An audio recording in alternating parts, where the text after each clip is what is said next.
To Anywhere and Everywhere, Beware. The Chronicles of Samuel. Written and read by Jack Haig. Chapter 3. I spent the next week hiding out at work, taking on some overtime to avoid the house. I utilized my time by reading up on monsters of myth and legends. I found a few things that could resemble the creature I saw hanging above me. There was the obvious Bigfoot, otherwise known as Sasquatch or Skunk Ape. There's also the Yeti, though commonly considered white and favours snowy mountains. I couldn't be certain what colour the creature was, and the area was wooded, not mountainous, but anything was a possibility at this point. I found many location-specific legends typically appearing in Native American stories. There was the Wendigo, a creature that supposedly eats its victims to gain their strength. Another was the Skinwalker, which could shapeshift and trick people.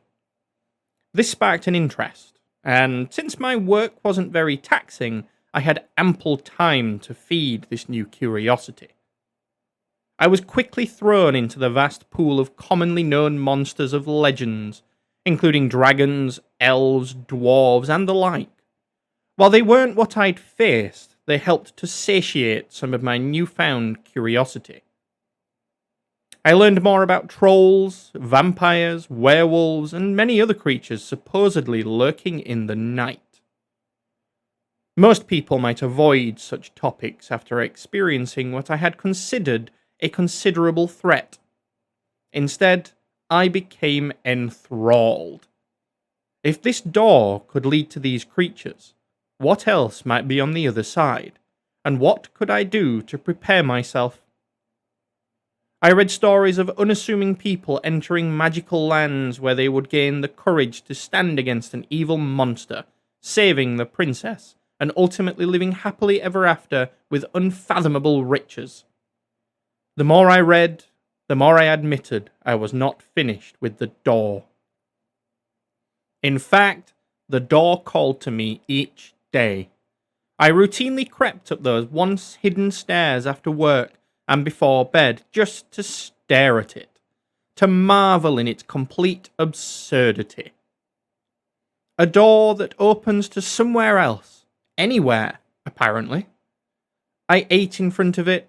I watched it and admired it just as much as I feared it. Though never touching it or allowing the key to inhabit its lock, as if it might pull me into another world and keep me there. The door had me, and it was not letting go. I continued my research through the week and found several conflicting sources of information for each creature I was introduced to. Some monsters avoided silver, some iron, others could only be killed by beheadings, and others a beheading would merely annoy them. I didn't really want to risk trusting something I couldn't verify, nor did I know if I'd encounter anything else, so I took everything I read with a heap of salt. If anything, it was an interesting deviation from the monotony of my employment. It helps to be paid for that time, too. I began having vivid dreams about the door. Hazy to begin with. I would wake up in a sweat as if I'd had a nightmare, and then quickly forget them. But as the week continued, they became progressively clearer, and stuck with me long after waking. They would always be the same. I stood in front of the door. It would fling open, and wind would rush through the attic, causing the pages of the dusty old book to turn rapidly on the wooden desk. I would see eyes on the other side of the door as if it, or something inside it, was watching me, eager for me to enter. Each morning I would wake up in a sweat, and would recall more detail than the day before. The book would start to give off a glow, then the eyes would gain colour, blue with a purple glow. And then finally, I awoke on Friday after hearing someone call my name as if trying to reach out to me. I was standing in front of the door, staring at it. It burst open, and I saw writing on the pages of the book as they turned in the wind erratically, though I couldn't clearly see what the words said. As I walked towards the door, I could see the different destinations behind it shifting. I saw the colourful forest with the large glowing fruit, a desert with an oasis in the distance, a large open field populated by beautiful winged creatures, a snowy landscape, a waterlogged swamp. I walked closer, reaching my hand out to the door, and just as I was about to touch it, I heard the voice call my name. It was not sinister. It did not feel negative or hateful.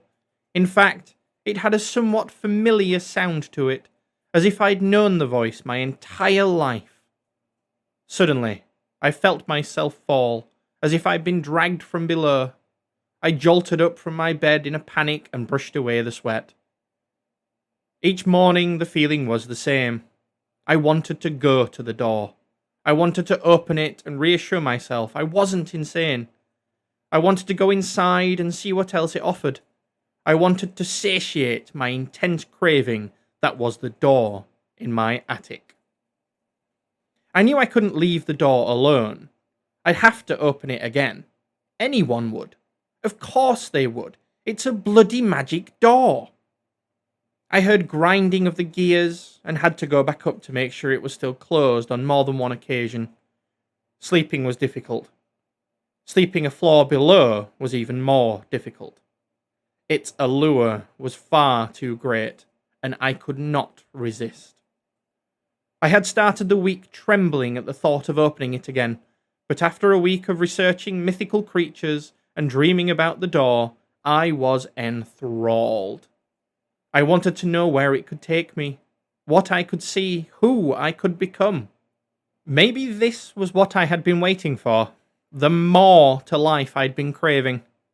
The door didn't talk or want to know how my day was.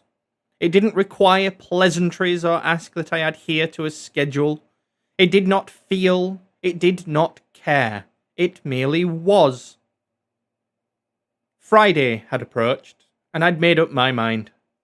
I would take the scientific route, conduct some tests, approach with caution, but I absolutely must enter that door. I took a blank logbook from work, something we were expected to use for research and evidence improvements as our careers as engineers progressed. What was this, if not research? I used this book to start something I'd read about during the week, a bestiary. A log or compendium of creatures and lands I may encounter. Maybe I was being too hopeful, but I was so eager to begin my journey through the door that I'd already filled in a few pages detailing what I'd already experienced. The giant metallic trees, the snow-filled land pushing the boundary of the door, the grey rocky wall blocking the doorway, and those ape-like creatures. This book would be my chronicle as I traversed unknown and uncharted worlds. That's when it dawned on me. The book. The book I'd ignored still sat on the desk across from the door that I'd been too ignorant to pick up. Too busy with the door, too scared of the creatures I'd encountered. If the dreams were right, and there was writing in it, then that dusty old book might actually be an answer to some of the questions I had. It made perfect sense. Someone else had done this before, and they left me the key to understanding what was going on. At least, that's what I thought. What I'd hoped for so much that I'd bent the rules of the road on my journey home from work a little too eagerly. I arrived safe, excited, and apprehensive about what I might find. I practically levitated to the front door and up the stairs. I entered the attic, walked up to the desk, sat down, and brushed off the dust on the book with the back of my hand. Upon opening it, I was brought back to earth when I found it was empty. The pages were marked with red, blue, and black stains on random pages in the corners like someone's dirty hand had been flicking through, but no words of wisdom inside. I was more than disappointed and took a deep breath, looking back over at the door. This did not deter me. I guess I'll have to fill my own, I said aloud, as if talking to the door. This was not the last time I would speak to the door. It may sound odd, crazy even. I knew the door wasn't alive, not in the typical lose blood and die sense we know. It didn't eat or speak in any comprehensible way, but it was alive, and I would argue it had a voice. The alluring call of something that needed to be used the way it was intended. Not just the hum I'd heard before that had been silenced after I'd touched the door for the first time. No. This was a call that could only be felt, not heard. A call that lived on another plane of existence, eliciting a visceral yearning to be near it, and of course, to open it. It made the metallic grinding sound of gears. It was very much stationary, and it did not breathe, but I could feel the door all the time, like it held on to a part of me. We were connected, and I was a part of it, as much as it had become a part of me.